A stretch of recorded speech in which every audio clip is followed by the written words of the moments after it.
Nah, kemudian zero breakdown, tidak ada kerusakan mesin, nggak boleh ada kerusakan mesin. Jangan sampai produksi terhambat, berhenti gara-gara mesin rusak. Caranya lewat TPM, total production maintenance. Jadi ini mesin di maintenance dengan sebaik-baiknya, ada penjadwalannya, ada matriks pemeliharaan mesin-mesinnya. Jadi mesin tidak diperbaiki pada saat rusak saja, dia di maintenance, dirawat. Jadi preventif sifatnya, bukan represif. Dia di maintenance sebelum terjadi kerusakan. Kemudian ada zero lead time, tidak ada waktu tunggu, tidak ada waktu jeda. Semua berproses sesuai dengan alurnya. 1 ke 2, 2 ke 3, 3 ke 4, itu nggak ada waktu jeda sampai proses terakhir. Jadi customer memesan, bagian manufaktur membuat, langsung diserahkan.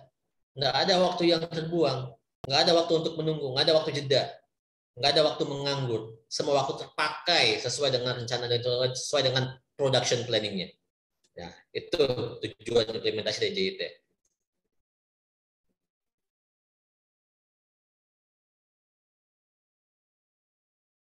Sekarang, nah apa sih yang membedakan just in time dengan pendekatan tradisional atau pendekatan konvensional? Ya, ini dia. Karakteristiknya, kalau just in time itu pull through system, sedangkan tradisional itu adalah push through system. Nah, ini apa bedanya ya? Nah, kalau pull through system adalah aksi untuk melayani permintaan. Jadi produksi dilakukan jika ada permintaan. Jadi nggak memerlukan persediaan, nggak memerlukan inventory. Berbeda dengan tradisional itu push through system. Jadi aksi produksi untuk mengantisipasi kebutuhan. Jadi dia dibuat dulu, dibikin dulu barangnya, disimpan di gudang untuk mengantisipasi kebutuhan. Gitu. Jadi dia memerlukan persediaan, dia memerlukan inventory kalau tradisional. Kemudian kuantitas persediaannya, kalau just in time sedikit, bahkan nol. Kalau tradisional itu harus banyak. Kata itu tadi, dia mengantisipasi kebutuhan. Begitu. Kemudian struktur manufakturnya untuk just in time itu sel manufaktur. Artinya bahwa mesin-mesin dikumpulkan, diletakkan, saling berdekatan dan dikelompokkan berdasarkan produk yang akan dibuat. Jadi bukan pendekatannya itu struktur departemen yang tradisional.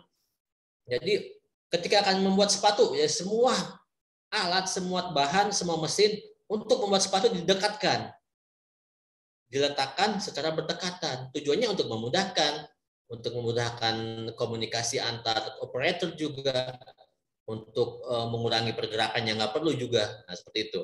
Kemudian kualifikasi karyawan. Just in time itu mensyaratkan multidisiplin. Karyawan harus menguasai semua proses dari hulu sampai ke hilir. Sedangkan tradisional itu spesialis. Satu orang menguasai satu keahlian saja tetapi jago gitu. Kemudian kebijakan kualitas. Pada just in time itu difokuskan pada quality control. Jadi membuat barang tadi yang zero defect. Jadi do it once, do it right. Membuat barang satu kali buat langsung benar tanpa cacat. Sedangkan tradisional itu masih mentoleransi produk cacat. Dia tetapkan produk cacatnya itu berapa persen maksimal. Nah, masih ada toleransi. Kalau just in time ini jelas nol. Kalau tradisional itu masih ada toleransi sekian persen. Kemudian fasilitas jasanya. Kalau just in time itu tersebar atau desentralisasi. Sedangkan tradisional itu terpusat atau sentralisasi. Ini menyangkut kompetensi ya. Jadi pada just in time kompetensi itu dia disebar kepada semua lini, semua bagian. Sedangkan pada tradisional dia terpusat pada satu orang. Satu orang menguasai satu kompetensi. Jadi ya orang itu aja yang tahu. Beda dengan just time, semuanya disebar, semua ilmu pengetahuan skill itu disebar kepada semua orang. Bukan cuma satu orang yang bisa. Nah, itu perbedaan antara just in time dengan pendekatan tradisional atau konvensional. Nah, sekarang ada video lagi yang kedua terkait bagaimana Toyota mengubah cara pandang kita untuk memproduksi sesuatu. Silakan disimak, nanti kita diskusikan. Oke, saya matikan dulu.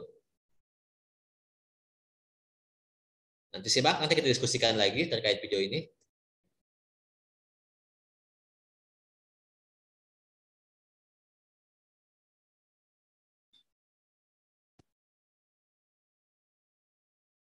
Oke. Silahkan disimak videonya, nanti kita diskusikan.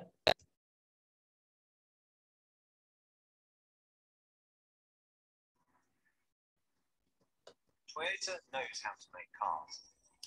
Does it so well, it became the first company to produce more than 10 million a year. Success is rooted in a special system. It began what's now known as lean manufacturing, an ethos emulated by companies around the world to make products faster, cheaper, and better. Here's how Toyota changed the way we make things.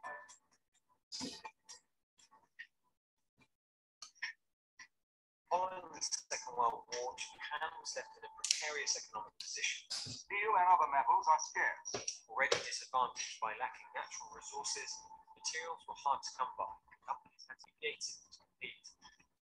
Toyota's founder, Seiichi Toyoda, started a loom business, but it was his son Kiichiro who founded the motor company in 1937. They were used to working within narrow margins. As the shortage of materials increased during the war, the number of headlamps on its Model K truck was reduced to one, and it only had brakes on one of the axles. The turning point for Toyota's production system would come in the early 50s, when Kiichiro's cousin Eiji traveled to the US with a veteran loom machinist, Taiichi Ono. They visited Ford's River Rouge plant in Michigan and were impressed by the scale of the operation, but knew that in cash-strapped Japan, companies didn't have the resources for such a system. Having months' worth of stock sitting in a warehouse would tie up precious capital they didn't have. Instead, what truly impressed them supermarket, particularly Wiggly, struck by the way customers could choose exactly what they wanted when they wanted. He decided to model his production line on a similar idea. With the supermarket formula, only enough parts were produced in the first phase to replace what was used in the second, and so on. This is where the just-in-time system really took shape. Toyota was able to eliminate much of the waste of Ford's system, making smaller numbers of parts to be used when it needed them, allowing the company to operate on a tight budget. As part of this, Ono developed Kanban, a sign-based scheduling method which shows goods in production, and goods out. It's now seen as a precursor to barcodes. Ono and Toyota also noticed that American car companies were still employing many of Henry Ford's early production techniques. They kept operations at full tilt in order to maximize efficiencies of scale, but then had to repair defective cars after they rolled off the line. Ono believed this caused more problems and didn't encourage workers or machines to stop making the mistake. So he placed a cord above every station which any worker could pull to stop the entire assembly if they spotted the problem. The whole team would work on it to prevent it from happening again. As teams identified more problems, the number of errors began to drop dramatically. Combined with a culture of continuous incremental improvement called Kaizen, the Toyota production system built a brand known for making reliable and affordable cars. But Toyota was also getting good at producing cars quickly. In 1962, the company had produced 1 million vehicles. By 1972, they'd produced 10 million. It was around that time that the efficiencies of their factories enabled Toyota to produce a car every 1.6 man-hours, much lower than their competitors in the US, Sweden, and Germany. And as the oil crises of the decade sent gas prices higher, cheap-to-run Japanese cars became much more appealing to Americans. Powerful but gas-guzzling vehicles suddenly became very expensive to run. Today, Toyota has made over 250 million vehicles. Others have looked to them to learn the lessons of lean, combining craft with mass production, avoiding waste while striving for constant improvement. Boeing is perhaps the most famous, restructuring a plant to better suit TPS. Intel is another long-time lean ambassador and is exploring the principles in the context of AI and the Internet of Things. A Canadian hospital even used Toyota's system to decrease wait times in its ER. The Toyota production system changed not just how cars are made globally, but how we approach making things full stop. It also showed that there's always always a better way to make a product. Oke, cukup. Bentar ya, saya aktifkan dulu.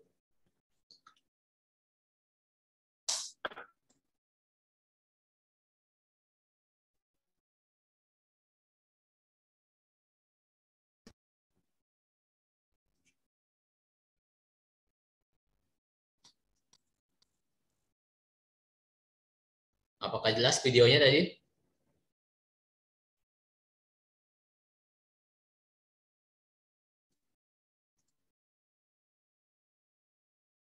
Halo, apakah videonya jelas tadi? Jelas, Pak.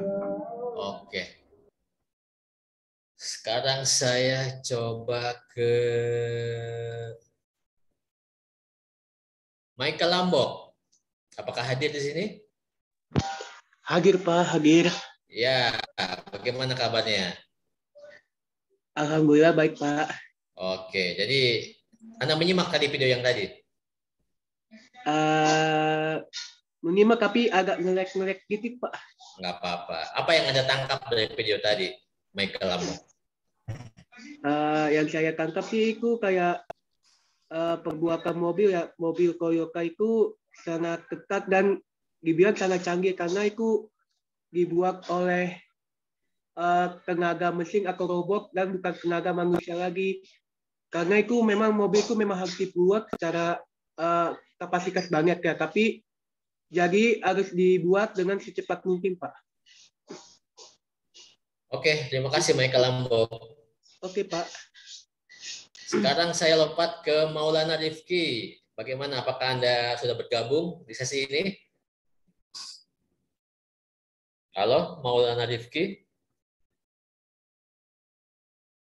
Apakah di copy? Oke, saya lompat ke Brian Hans. Mr. Brian Hans, apakah Anda hadir di sesi ini?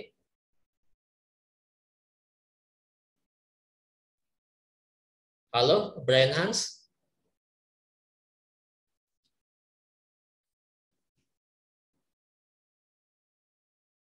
Lanjut ke Jayahan Pairus ya.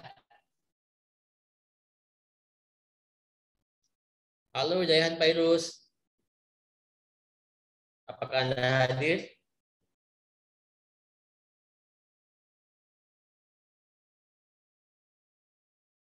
Jihan Salsabila. Halo, Jihan Salsabila.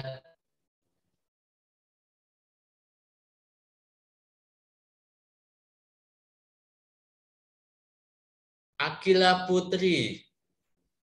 Apakah hadir?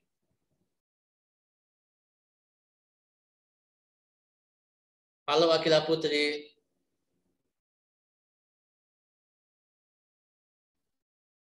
Alia Cantika. Hadir, Pak. Ya, silakan disampaikan pandangan terkait video yang tadi.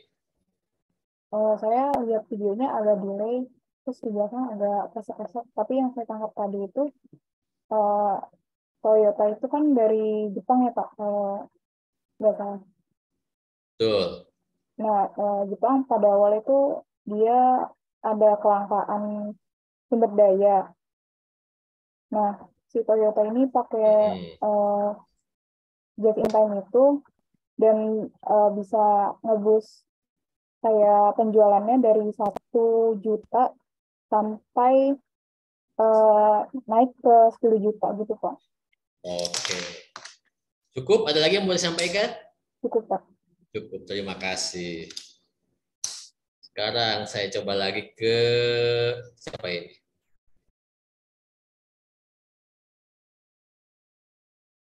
Ke Farhan Fajar Sidik. Apakah hadir?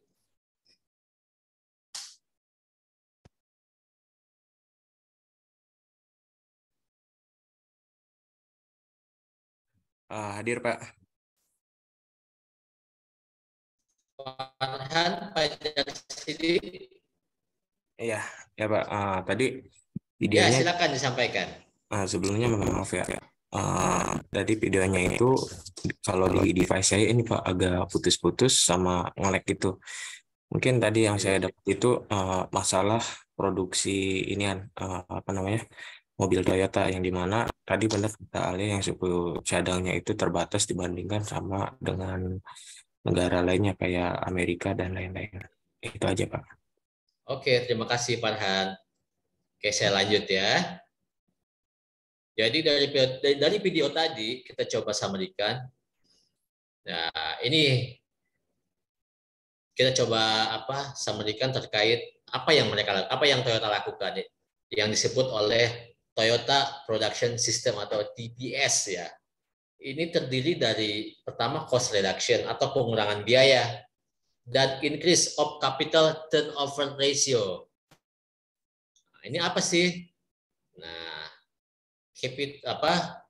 working capital turnover ratio itu adalah rasio perputaran modal kerja, suatu rumusan yang menghitung seberapa efisien perusahaan menggunakan modal kerja untuk menghasilkan penjualan. Jadi ini untuk menghitung seberapa efisien perusahaan operasi.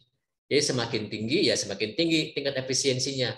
Nah, dari cost reduction dan CTO ini nanti akan diimplementasikan hasilnya itu dalam bentuk ini pengurangan atau penghilangkan pemborosan. Penghilangan pemborosan ini akan berdampak pada alur produksi yang berkelanjutan. Nah, inilah yang dinamakan just in time production, produksi yang berorientasikan just in time, di mana akan terimplementasi pada metode produksi dan sistem informasi. Metode produksi ini ada yang namanya itu Heijunka ya. Nah, apa sih Heijunka itu? Heijunka adalah alat kontrol produksi Toyota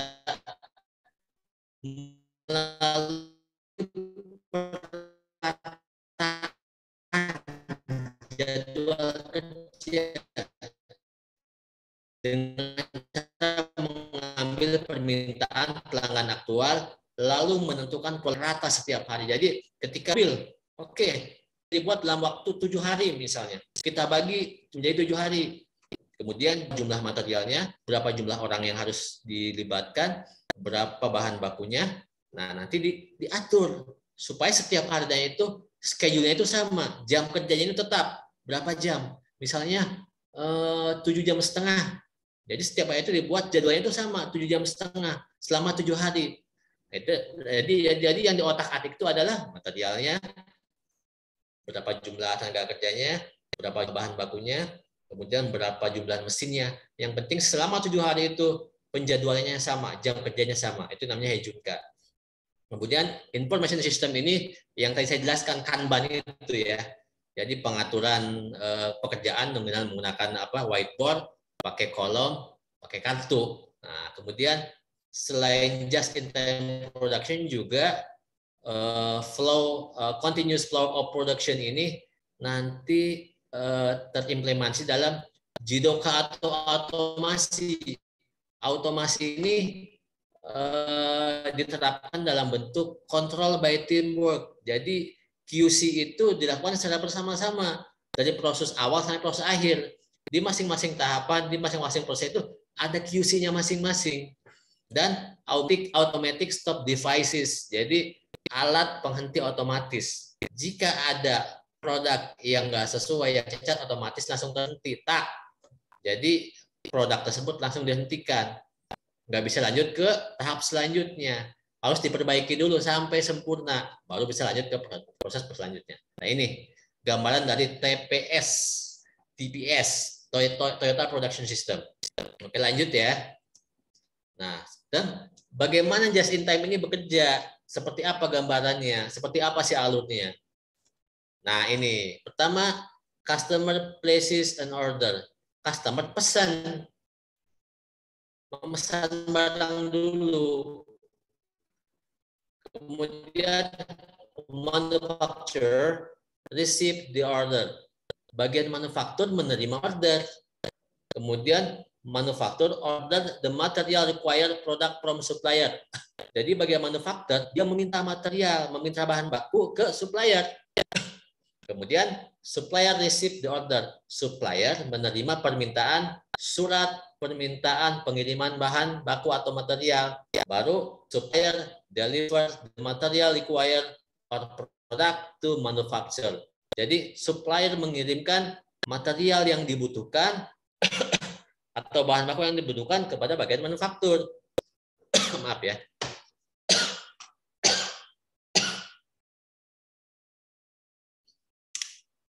Nah, lanjut.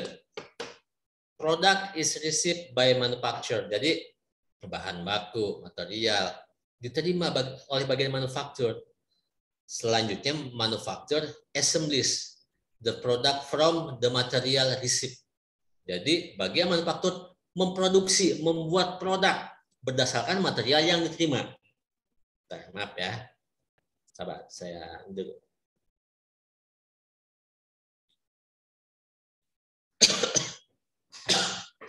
Batuk.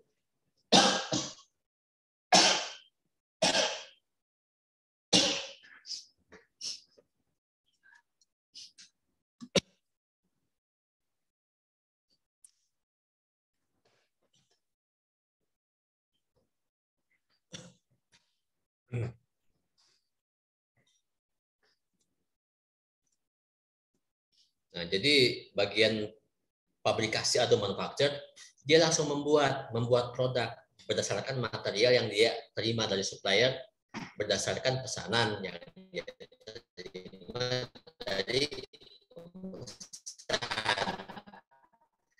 selanjutnya manufaktur memenuhi customer receive the product, customer menerima produk. Jadi ini sangat simple. Customer pesan, minta bahan bakunya ke supplier, supplier menyerahkan bahan bakunya, bahan baku diterima, produksi dilakukan, produk jadi diserahkan kepada customer. Singkat, simple, dan nggak berbelit-belit. Dan semua waktunya, tepat pada waktunya. Jadi nggak ada yang namanya bikin dulu produk yang banyak atau bahan bakunya minta dikirim duluan. Udah itu kita bikin produknya, simpan di gudang, nunggu pembeli baru dikasihkan. Nggak seperti itu. Alurnya seperti ini. Jadi kita nggak memerlukan gudang, nggak memerlukan stok persediaan, stok bahan baku. Produk jadi pun nggak perlu disimpan di gudang, langsung diterima, langsung diserahkan kepada pemesan. Jadi langsung, nggak ada lagi yang namanya tempat singgah, mampir, atau tempat transit. Semuanya langsung satu kali putaran langsung jadi. Dari customer memesan sampai customer menerima produk. Oke. Sekarang, nah, proses apa sih yang harus dilakukan supaya J ya? Nah, ini dia. Supaya bisa dicapai. Pertama, harus memiliki motivational worker, pekerja yang multi talent, pekerja yang menguasai proses dari hulu sampai ke hilir. Kemudian ada U-cell. U-cell itu adalah mesin-mesin disusun dalam bentuk U. Tujuannya adalah supaya lebih kompak, memiliki tapak atau space yang lebih kecil, penghematan ruang, dan memungkinkan komunikasi yang lebih mudah antar teknisi. Nah, plus 5M. Mas, ini kan konsep yang menjadi dasar budaya kerja orang-orang Jepang. Ada ringkas, rapi, resik, rawat, rajin ya. Jadi kolaborasi antara multifunctional worker, U-cell, and 5S ini nanti akan diimplementasikan dalam bentuk ini, total quality control sama total productive maintenance. Nah, total quality control dengan TPM ini nanti akan menghasilkan produk yang low defect rates, produk yang memiliki tingkat kerusakan yang rendah, ya.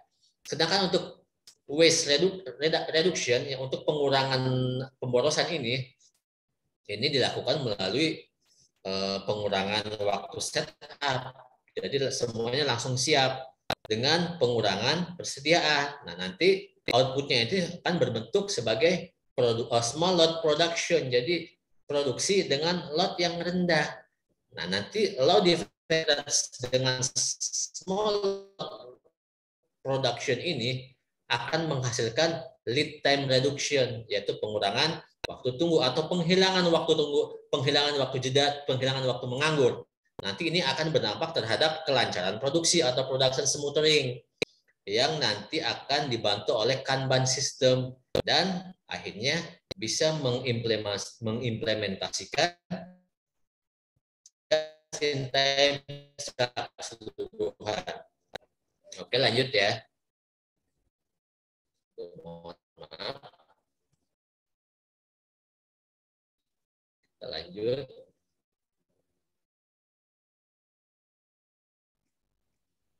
Lanjut. Nah, sekarang apa sih benefitnya?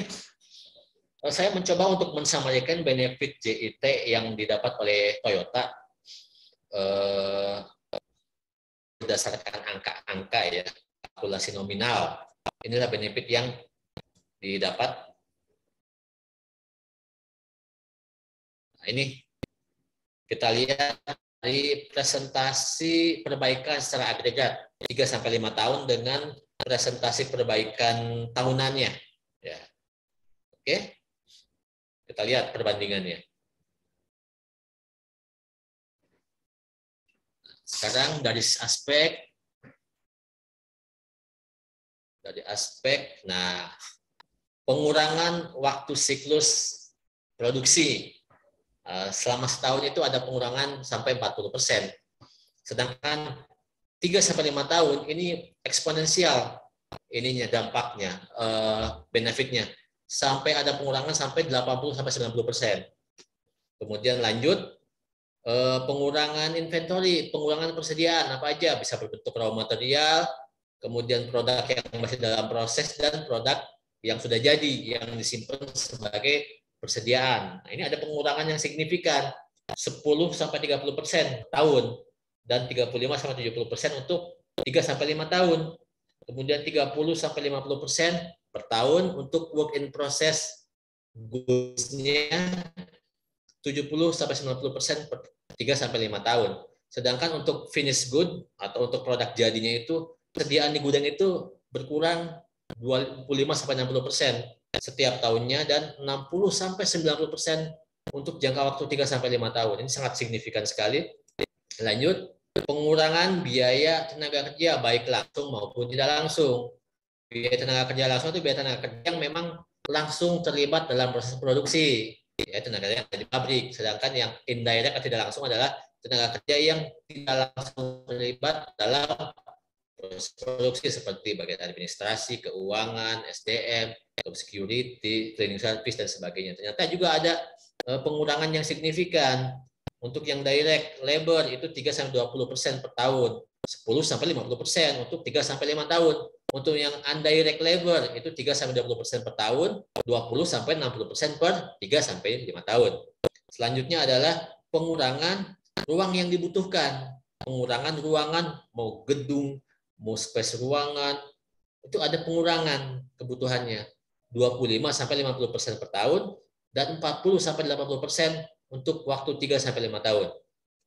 And next adalah pengurangan biaya quality. Jadi nggak memerlukan lagi proses QC secara khusus di lab atau inspeksi khusus yang dilakukan oleh inspektor tertentu, nggak perlu lagi. Jadi perlu pun sangat minim karena di masing-masing bagian sudah ada QC-nya, sehingga akan menurunkan cost dari quality 10-30% tahun. Dan terakhir adalah pengurangan biaya material, ya. Jadi karena pada saat dibuat itu kan do it once, do it right, satu kali dikerjakan satu kali langsung benar tanpa kerusakan tanpa cacat, tapi nggak ada produk yang gagal. Akhirnya material menjadi hemat. Di sini ada penghematan sekitar 2-10% setiap tahun dan 5-25% untuk waktu 3-5 tahun. Ini benefit dari summary benefit, jadi just in time benefit summary-nya. Nah, sekarang apa sih? Ini kan namanya sistem. Pasti punya kelebihan dan kekurangan. Jadi tidak ada sistem yang sempurna. Jadi jangan sampai menanyakan just in time ini cocok nggak buat ini? Nah, nanti adik-adik silakan mengkaji sendiri, menganalisis sendiri, dan mengimplementasi sendiri. Kira-kira JIT ini cocoknya di mana, nggak cocoknya di mana, begitu. Karena namanya sistem itu nggak ada yang sempurna. Pasti ada kelebihan, pasti ada kekurangan. Apa kita kelebihannya? Pertama, just in time ini kan berkurangnya persediaan barang dalam proses, sehingga lebih sedikit ruang dan biaya yang dibutuhkan. Jelas ini ya. Kemudian kualitas yang lebih tinggi, kualitas yang dihasilkan lebih tinggi, karena upaya peningkatan berkelanjutan dan ukuran lot yang lebih kecil. Kemudian produktivitas yang jauh lebih tinggi, waktu tunggu yang singkat, biaya kontrol yang rendah, karena sifat sistem yang terdesentralisasi. Kemudian lebih sedikit dokumen, karena kan lebih ramping. Departemennya lebih ramping, prosesnya lebih ramping, kemudian siklusnya lebih ramping, kemudian keandalan produksi yang lebih tinggi karena setiap masalah akan mudah terlihat, dan terakhir jumlah persediaan selalu terlihat dan dapat diprediksi karena catatan persediaan dan bahan dapat diperbaharui hanya ketika barang jadi telah dicatat dalam persediaan, sehingga tidak memerlukan sistem pelacakan persediaan yang kompleks. Itu kelebihannya. Kekurangannya apa? Ada kekurangannya. Kekurangannya adalah dibutuhkan waktu yang lama agar dapat mengimplementasikan just in time implementasikan ini. Jadi ini bukan suatu hal yang gampang, tapi bisa dilakukan. Kemudian penerapan JIT ini dapat berpengaruh buruk terhadap pekerja karena adanya perubahan alur kerja yang drastis dengan tidak adanya persediaan. Ya, karena kan tadi jumlah SDM yang digunakan tergantung fluktuasi permintaan. Ketika permintaan banyak, akan dipakainya banyak. Ketika permintaannya turun, jumlah SDM yang digunakan juga akan sedikit. Nah, ini kan akan mempengaruhi tingkat turnover pegawai, akan berbenturan dengan ketenagakerjaan, dengan hubungan industrial dan sebagainya. Kemudian munculnya risiko kekurangan barang dan kehilangan penjualan karena tidak ada persediaan yang cukup. Nah ini, ketika kita kehabisan bahan baku, kehabisan material, otomatis kita nggak bisa berproduksi.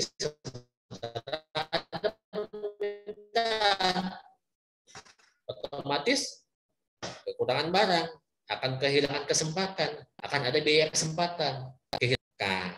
Karena resiko yang ketiga tadi, muncul resiko kekurangan barang, kehilangan penjualan, otomatis sistem ini sangat rapuh terhadap tutupnya pabrik. Ada kemungkinan pabriknya bisa tutup. Ketika ada sesuatu, ada permintaan tiba-tiba naik secara eksponensial, secara banyak, secara tidak terduga. Contoh kayak setelah pandemi. Setelah pandemi selesai, kan permintaan langsung naik dengan drastis, dengan eksponensial. Sementara produksinya nggak cukup sumber daya, akibatnya ya dia nggak bisa memenuhi permintaan pelanggan, otomatis ya ditinggalkan oleh pelanggan, dayanya bisa tutup. Kemudian juga dia sangat rapuh terhadap lonjakan permintaan.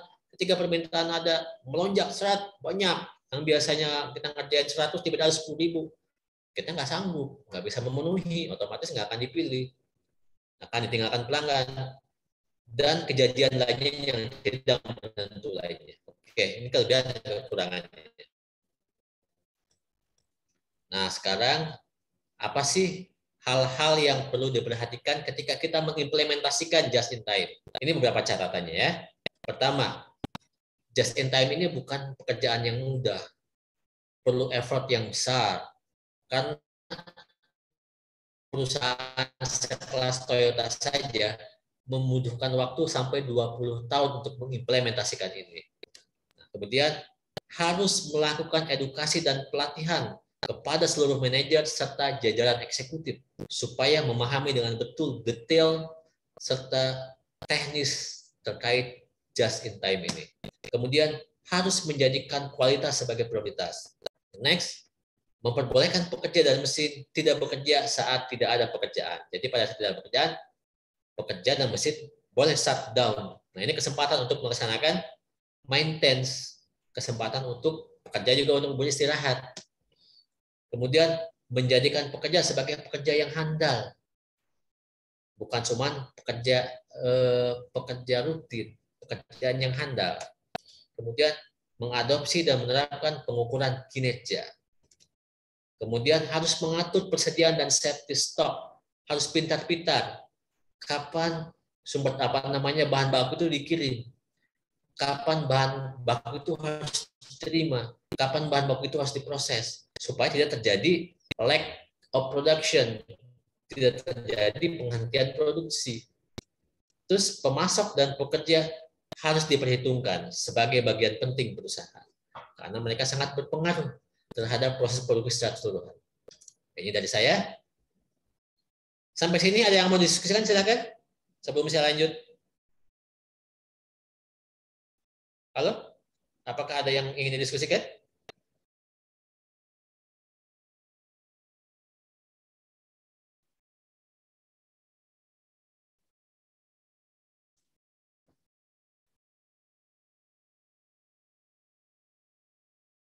Apakah yang ingin didiskusikan? Silakan.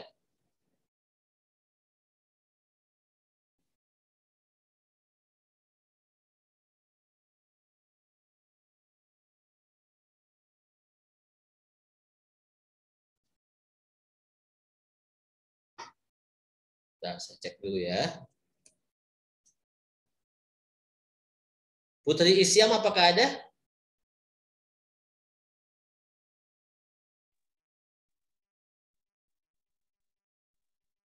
Putri Isyam, apakah ada? Pak hadir. Iya. Ada yang mau didiskusikan? Iya, Atau ada yang mau di-share? Tidak ada, Pak. Belum ada. Oke, terima kasih. Malia Iya. Nadira, silakan. Kalau ada yang mau diskusikan, Malia Nadira. Belum ada juga sih, Pak. Oke ya. Maulana Rifki Yudira, apakah Anda yang ingin Anda share? Tidak ada, Pak. Oke. Kita lanjut ya. Ini ada dua video nih. Video ini sangat sama-sama menariknya, sangat menarik.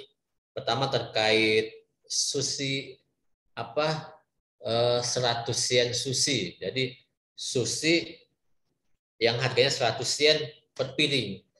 Sama ini Amazon Go. Ya, nanti saya akan tampilkan, silakan disimak, nanti kita diskusikan. Oke.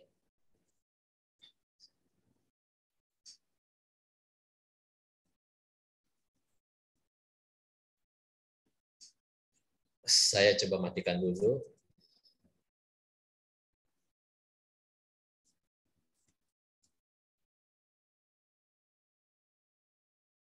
Silakan disimak videonya.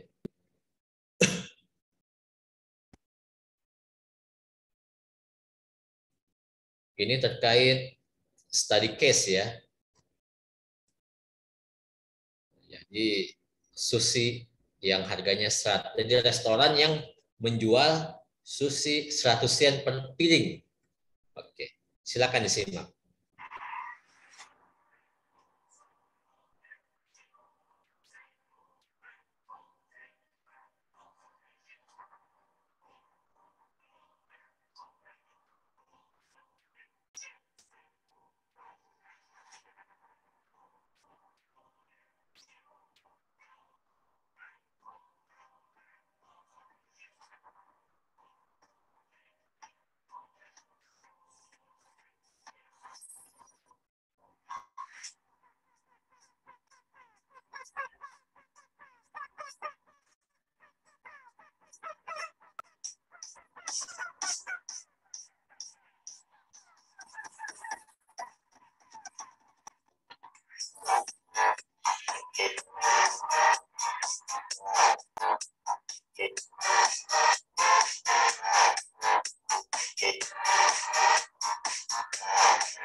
Oke, videonya cukup jelas?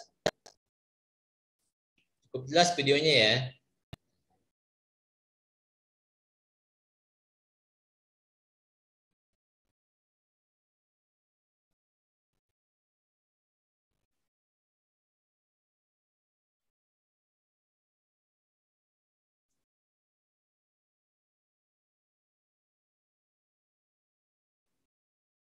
Cukup jelas videonya ya.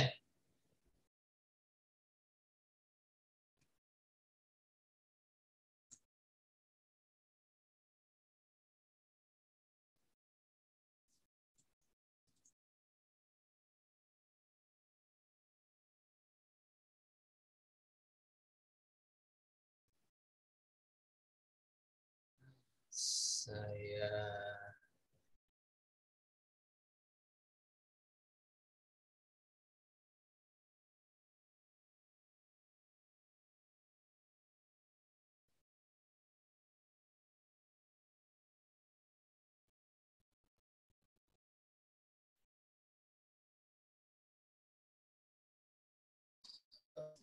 Oke, coba saya ke siapa ini?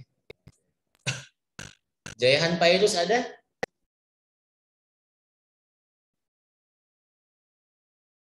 Halo Jaihan Pairus, apakah hadir?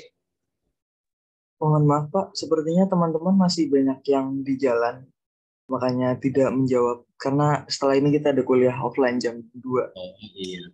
Ini dengan siapa? Saya Yusran, Pak. Oh, dengan Mas Yusran. Nggak apa-apa. Jadi Jaihan Pairus masih di jalan ya? Farhan Arik ada enggak? Halo Farhan Arik, apakah ada?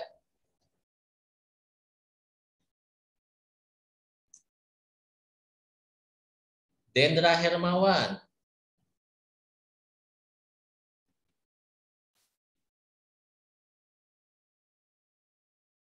Dendra Hermawan. Brian Hans ada?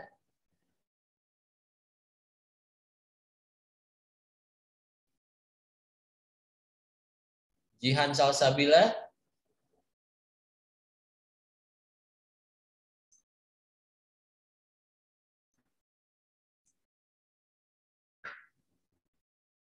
Banyak yang keluar ya. Muhammad Asyifa masih ada di sini?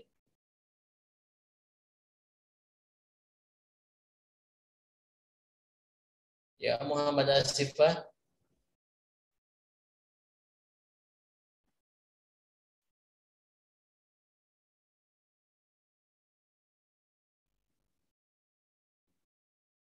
Halo, Muhammad Asyifa.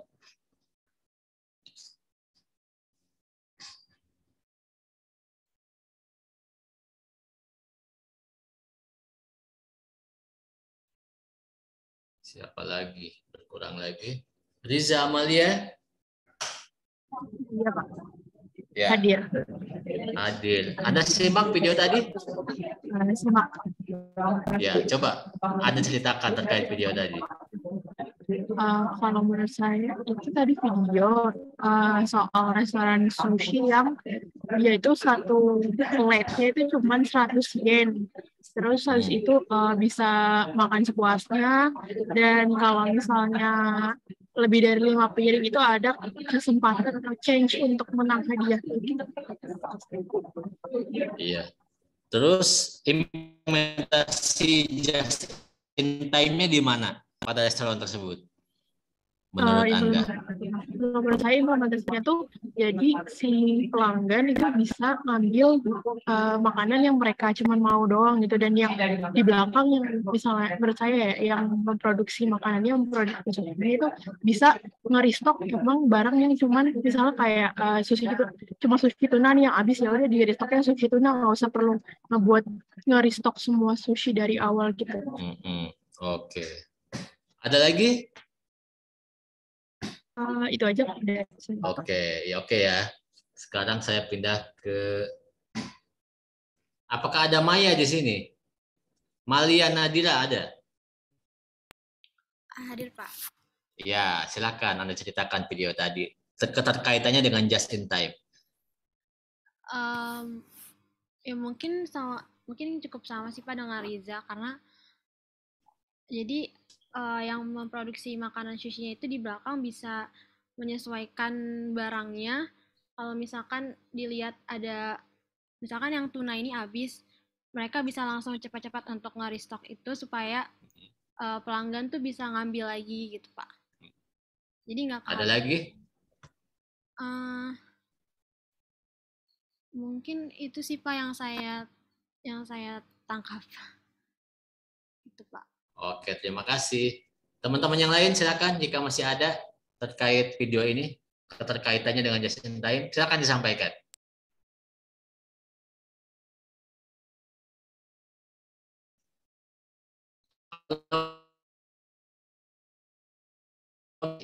Mahasiswa juga toh?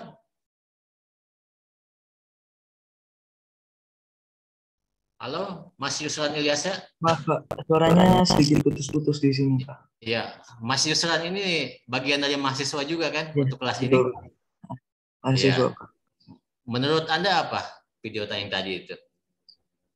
Menurut saya konsep yang dihadirkan sama Susi yang tadi itu sangat efisien gitu Pak, karena tim produksi yang yang membuat sushinya bisa berfokus hanya membuat sushinya tanpa harus menemui pelanggan secara langsung. Tentu ada efisiensi waktu di sana.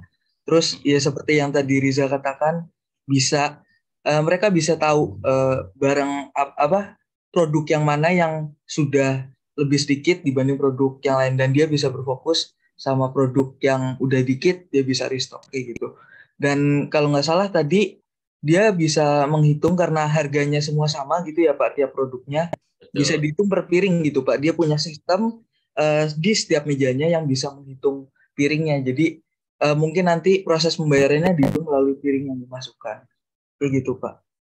Oke. Excellent. Terima kasih ya Mas Yusran. Betul sekali. Jadi poin pentingnya adalah harganya itu sama, 100 yen per piring. Apapun itu makanannya. Setelah makan selesai, piring kotornya dikasih masuk ke mesin yang ada di samping. Jadi kehitung berapa jumlah piringnya. Nah, data piring itu akan terkonek ke bagian kasir nanti.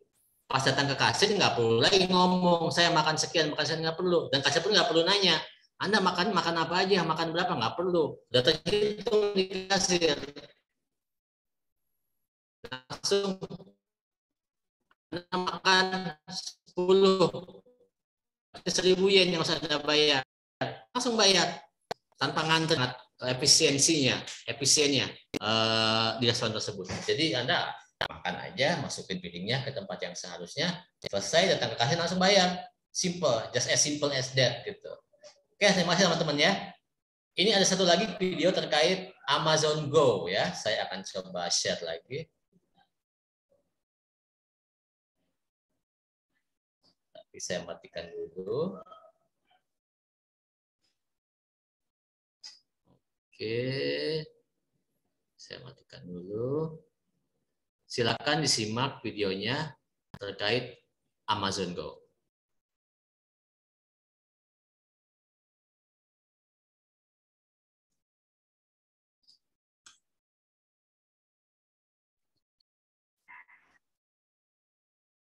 Oke, ini dia videonya. Silakan. 4 years ago, we started to wonder, what would shopping look like if you could walk into a store, grab what you want, and just go? What if we could weave the most advanced machine learning, computer vision, and AI into the very fabric of a store, so you never have to wait in line? No lines, no checkouts, no registers. Welcome to Amazon Go. Use the Amazon Go app to enter. Then put away your phone and start shopping. It's really that simple. Take whatever you like. Anything you pick up is automatically added to your virtual cart. If you change your mind about that cupcake, just put it back. Our technology will update your virtual card automatically.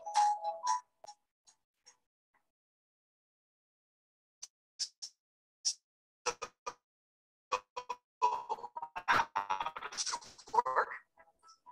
We use driving cars. We call it Just Walk Out technology. Once you've got everything you want, you can just go. When you leave, our Just Walk Out technology adds up your virtual card and charges your Amazon account. Your receipt is sent straight to the app, and you can keep going. Amazon Go.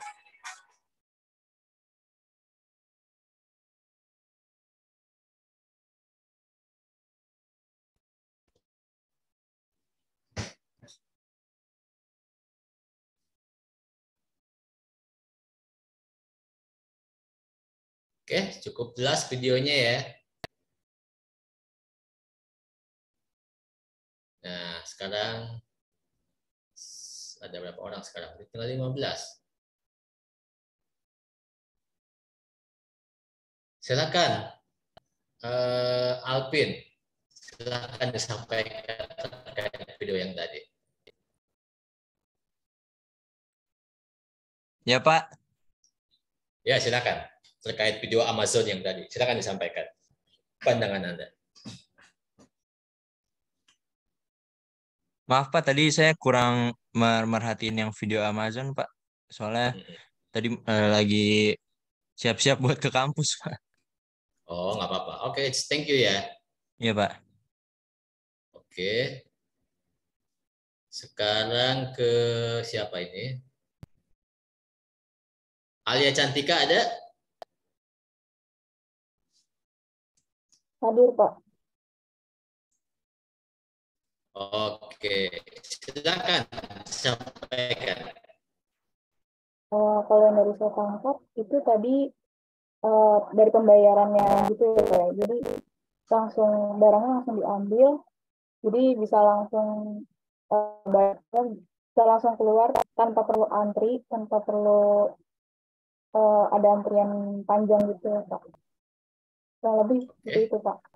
Oke, terima kasih. Saudara Anjas Apriana, apakah hadir?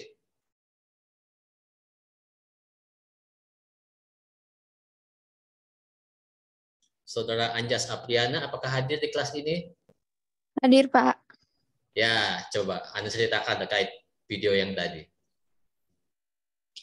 Kalau dari saya kurang nyimak videonya soalnya di sini nge-lag. Oh, tidak ada yang Anda tangkap sama sekali. Iya. Soalnya saya keluar masuk terus, Pak. Oke. Terima kasih. Ya, sorry ya, Pak. Maulana Rizky Yudira, silakan. Maulana Rizky Yudira. Apakah hadir di kelas ini?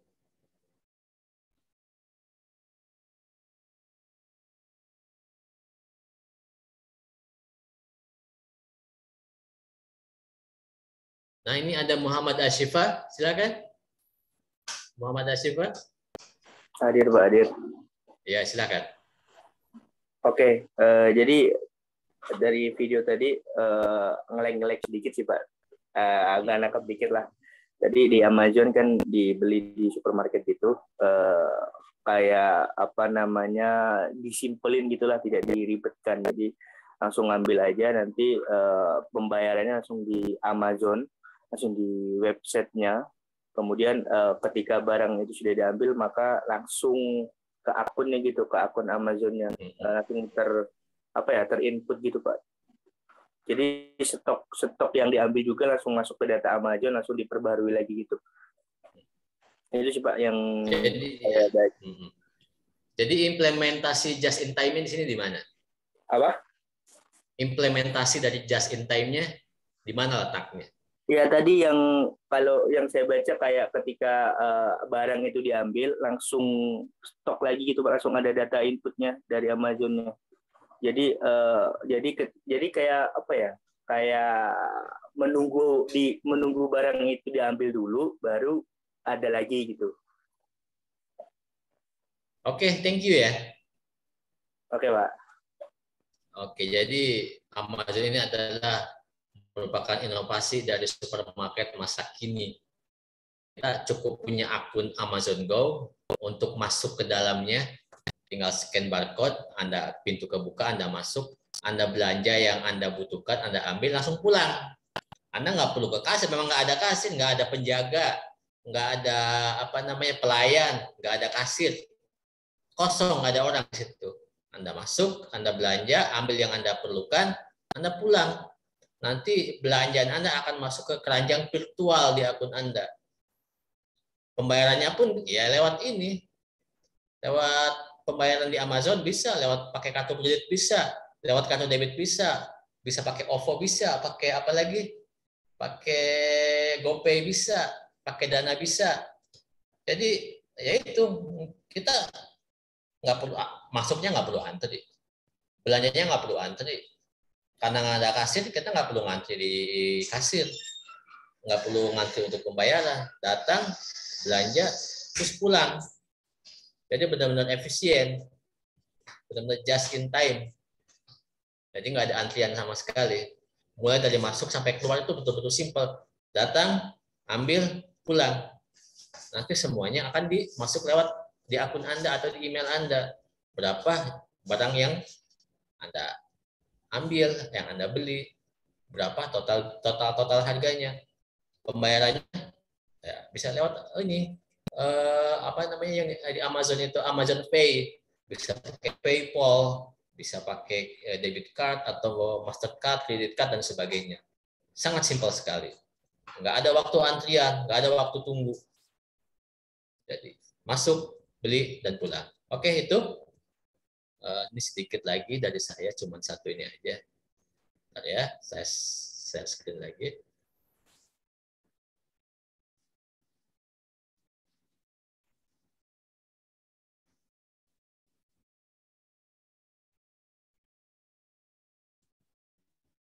Oke, ini yang Amazon Go. Oke. Nah, ini ada quote dari Taichi Ohno yang tadi saya sebutkan di awal. Beliau mengatakan bahwa progress cannot generate when we are satisfied with existing situation, katanya. Bahwa progress tidak dapat dihasilkan ketika kita hanya puas dengan situasi yang sekarang. Itu jadi progress tidak dapat dihasilkan ketika kita puas dengan situasi atau keadaan yang sekarang. Itu kata Taichi Ohno, salah satu petinggi Toyota waktu itu ya. Dan terima kasih, cukup sekian dari saya. Silakan jika ada yang perlu didiskusikan. Ini saya cukupkan.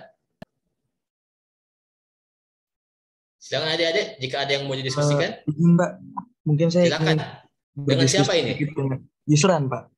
Dengan Mas Yusran, silakan Mas Yusran. Saya tertarik sama yang Amazon tadi, Pak. Karena saya kayaknya pernah melihat satu video di short YouTube, kalau nggak salah. Ada salah satu kelemahan dari Amazon Go ini ketika barangnya dimasukkan. Kan tadi kalau nggak salah saya lihat di situ kebanyakan masukannya ke dalam tas gitu ya, Pak. Cuman ada yang mencoba ketika dia masukkan barangnya, menyimpan barangnya di dalam jaket, itu tidak terdeteksi gitu, Pak. Jadi kalau tadi Muhammad Ashifa bicara mungkin stok produknya bisa langsung diupdate, nah itu di stok produknya ada tapi di rak itu sebenarnya nggak ada gitu, Pak. Nah artinya kan itu juga menimbulkan kerugian bagi perusahaan gitu, karena secara tidak langsung barangnya hilang, atau bisa dikatakan bukan dicuri juga sih, cuman ya itulah kelemahan teknologinya gitu, Pak, yang belum bisa mendeteksi barangnya. Nah Pak, kalau menurut Bapak gitu, apa yang bisa dilakukan perusahaan ketika menemukan masalah yang seperti itu, Pak? Apakah kembali ke sistem konvensional terlebih dahulu gitu, jadi sambil perbaikan sistemnya supaya lebih bisa menghadapi situasi yang nggak terduga kayak tadi, mereka kembali ke sistem konvensional, ke supermarket pada umumnya, atau gimana, Pak, menurut Bapak? Mungkin kayak gitu, Pak. Oke, terima kasih. Ini dengan Mas Yusran ya. Oh, begini. Anda tahu info ini dari mana? Bahwa kalau masukin ke jaket itu nggak kehitung. Tahu dari mana? Sempat ada video di YouTube, Pak. Oke. Saya sempat nonton kalau nggak salah, jadi apa ya judulnya, saya mencuri dari Amazon Go atau apa gitu. Oke, Pakai bahasa Inggris. Jadi oke, bagus ketika sekali. dia keluar ada barang yang tidak terdeteksi gitu Pak. Padahal ya barangnya itu ada, cuman dia mencoba memasukkan barangnya ke dalam jaket gitu. Bukan dia bermaksud mencuri sih, cuman kayak ngetes gitu loh Pak, ngetes alatnya. Sebenarnya udah Oke. sebagus itu apa belum sih? Iya. Kayak gitu. Berarti masih ada sisi lemahnya, titik lemahnya ya. Betul Pak. Oke, kan tadi kan saya sampaikan toh yang namanya just in time ini hanya sebuah sistem. Sistem itu ada kelebihan dan kelemahan. Kelemahan itu menjadi fokus untuk perbaikan. Mungkin video tadi ditonton oleh Amazon Go. Kemungkinan besar video tadi akan ditonton oleh pihak Amazon Go. Dan ini akan jadi masukan untuk perbaikan yang namanya continuous improvement. Termasuk Anda bisa aja menghubungi pihak Amazon Go lewat email, lewat telepon, atau lewat WA atau apa. Sampaikan bahwa saya menemukan video ini di YouTube yang menyatakan bahwa terdapat kelemahan pada sistem Amazon Go. Otomatis mereka akan berterima kasih dan akan langsung mereka follow up untuk melakukan perbaikan ini.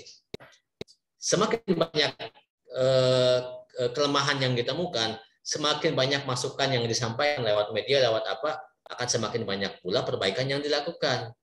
Oleh karena itu, sistem itu akan semakin lama akan semakin sempurna, akan semakin sedikit yang namanya kelemahan sistem tersebut. Itulah gunanya yang namanya, itulah satu fungsi dari media sosial sebagai CCTV terhadap kelemahan sistem. Makanya kan contoh nih kayak ini, kayak hacker ya, ada namanya white hacker, black hacker, sama gray hat hacker ya. Kalau white hacker itu kan dia mencari celah keamanan sistem, kemudian dia beritahukan sama pemilik sistemnya, nih saya menemukan ada bugs di sistem Anda, ini kelemahannya, silakan Anda perbaiki. Ya seperti itu kasusnya. Sama seperti Anda juga, ketika Anda menemukan kelemahan ini, Anda sampaikan ke saya sampaikan ke yang lain, akhirnya banyak orang yang tahu. Kemudian mungkin ada orang yang iseng-iseng memposting, dilihat sama Amazon Go, diperbaikilah. Nah ini terus menerus ada kelemahan disampaikan, akhirnya perbaikan terus menerus yang namanya continuous improvement atau perbaikan berkelanjutan. Nah inilah yang akan menjadikan suatu sistem menjadi sempurna. Contoh gini, dulu pernah nggak lihat iklan ini, iklan Coca-Cola ya. Jadi Coca-Cola ada seorang yang membeli Coca-Cola, minum Coca-Cola, botolnya itu dibuang sembarangan di sungai. Akhirnya dipotret sama seseorang, diposting lah.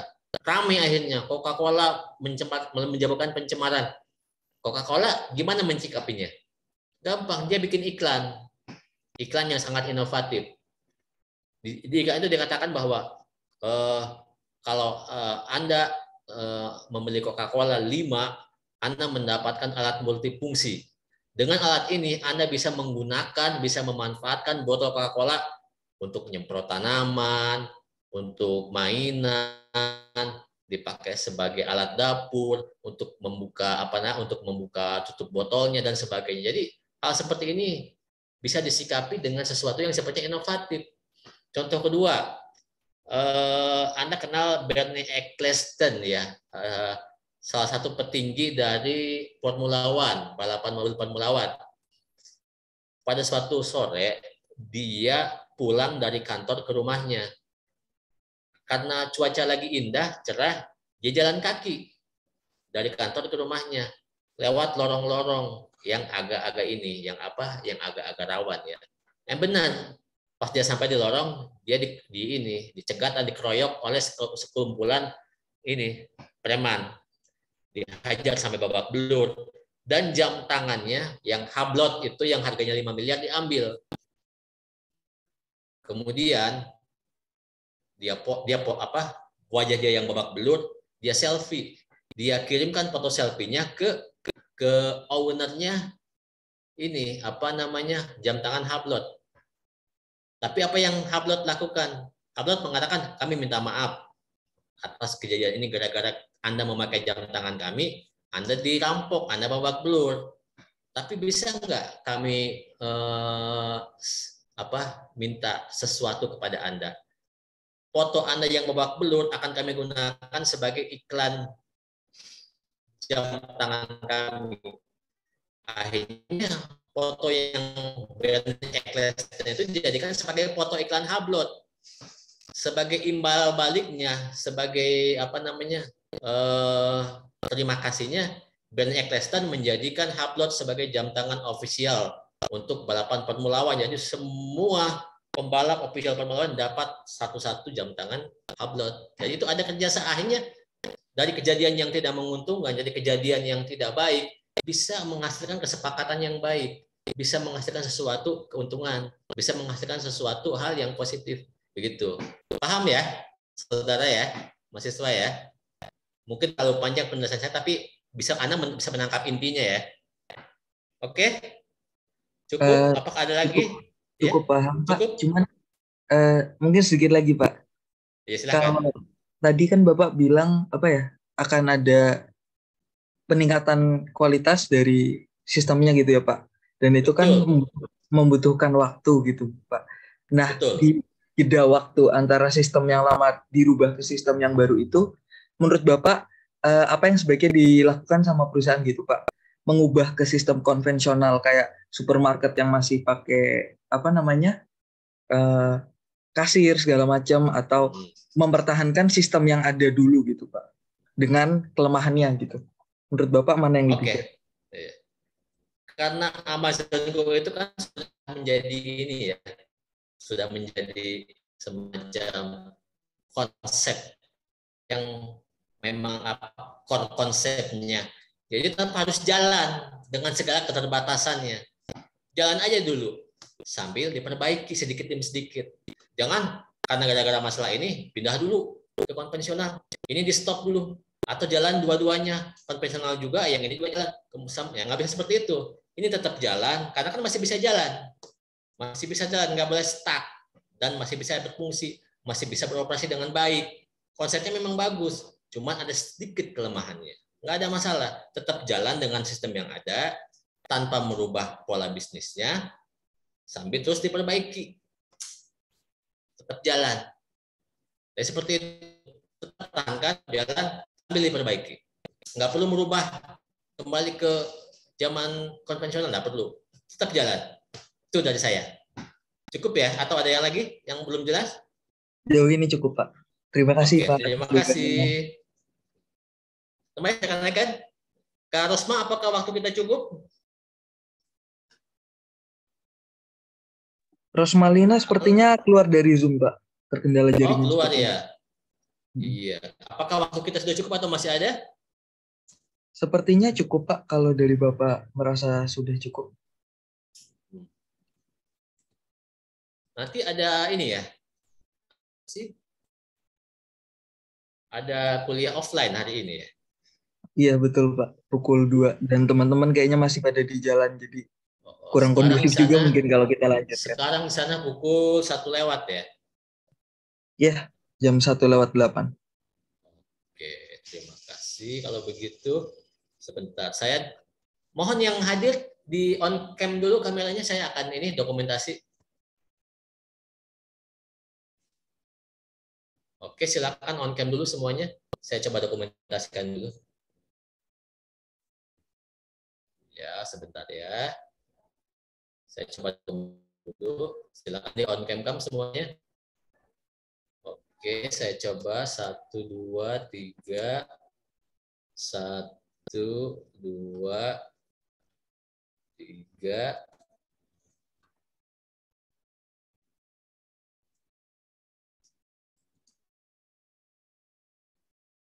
Oke, cukup. Terima kasih teman-teman atas kehadirannya dan perhatiannya. Semoga apa yang disampaikan bermanfaat.